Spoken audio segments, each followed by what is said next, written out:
Hello, and alright, I want to do this one rather quickly because I just realized that practice 1 is about to start in 20 minutes, and this is kind of a new video. I've never really done one of these before. This is definitely new for me, and yeah, let's have fun with it. And we're not going to really take this too seriously. We're going to do some pre-race predictions, and yeah, let's have some fun. So I figured we're going to start with qualifying. The drivers that I think will be going out in Q1, I think will be Bottas, Zhou, Ocon, Sargent, and Gasly. I think the Alpines are still awful. I think Stake is still awful. I think the Sargent is still awful. I don't think anyone's really too surprised by this. The drivers that I got going out in Q2, Tsunoda, Hulkenberg, Albon, Ricciardo, and Magnussen. Again, I don't think that anything here is really too crazy surprising yet. The RBs and Hasses have been those teams that are just like definitely outside of point scoring positions on a regular basis, but at the same time aren't really near the back. And then Alex Albon is just dragging that Williams forward. Then we got all the groups that are into Q1. Verstappen and Leclerc cross the front row. I don't think anyone will be too surprised by that. Perez is quick. Alonso's very, very quick in that Aston Martin. Sainz, Norris, Piastri, Russell. Hamilton's been pretty slow this year in that Mercedes. He needs to turn things around. And then Stroll taking up that really worst of the top five, because there's obviously a top five teams this year. It's kind of really hard. There's no real shaking that as of right now, at least this point. So I put Stroll in that P10 position probably on a pretty regular basis. Going into the race, I think we will have Verstappen getting the win again, obviously, and Leclerc and Sainz on the podium. I think the Ferrari's race pace is incredible. I think it'll be a little bit tough for Sainz, but I think he'll be good. Perez will probably have a little bit of a struggle in Australia. I know he did last year. Granted, that doesn't mean it'll happen again this year, but it hasn't been always necessarily his best track. Maybe I'm completely wrong on that. We're not taking things too seriously. I think he will lose some spots. Piastri will have a good race, finish ahead of Norris.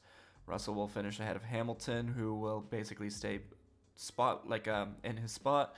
I think Alonso, I think he has got pretty amazing one-lap pace. The Aston Martin just simply will not be able to hold on to that position, though. I think he'll drop down a little bit in a consistent race.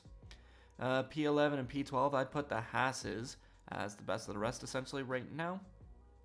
I think they've done fantastic so far. Maybe they'll continue that. Maybe they won't. Tsunoda tends to be qualifying really well, but doing pretty poorly in the race. I think that trend will continue. Zhou, I think he's going to drag that car forward. I think he is a very good driver. That car does tend to do good in high load situations. It tends to fall off, of course, in low fuel, so that's why I think they do really, really bad in qualifying right now. Danny Ricciardo, I think he'll lose a spot ultimately. Just won't really have a good weekend. He never really does in Australia. Alex Albon, he's a fast driver. He's a great driver, but I think he's still just driving a Williams, and that's not going to really go well for him. Gasly, I think he's going to outshine the car a little bit this weekend. I think he'll have himself a good race, especially after not even being in the last race. Granted, that wasn't his fault. Valtteri Bottas, this will be a little bit of a disappointing weekend for him, considering how much it's absolutely being hyped as Bottas is home right now. I feel like I've heard more about Bottas than I have about Piastri or Ricciardo leading into this weekend, and honestly, I love it. That advertisement he did for Uber, that is peak, absolute peak perfection Valtteri. I couldn't have asked for anything more. Sargent, I think he's going to be the last of the finishers outside of maybe Ocon. I think he's going to struggle this weekend. Might even be potentially DNF. So, yeah, that's kind of my quick little list that I put in a little less than 5 minutes. Let me know what you think. Actually, no, I've got one last thing. My very quick opinions for who I think will be driver of the day. I put George Russell. Worst driver of the day, Esteban Ocon. I think he might DNF himself. Driver who's going to over-deliver on that car, Zhou Guanyu. I think he's going to drag that Stake car forward or kick Sauber car forward, whatever the heck they're called, forward. And the driver that's going to be under-delivering this weekend is Sergio Perez.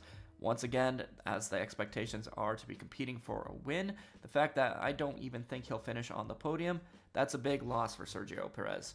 So I think that's what'll happen for this weekend. And of course, I'll probably be completely wrong. I'll analyze it when I do my power rankings after the race. Let's see what happens. Thank you for watching.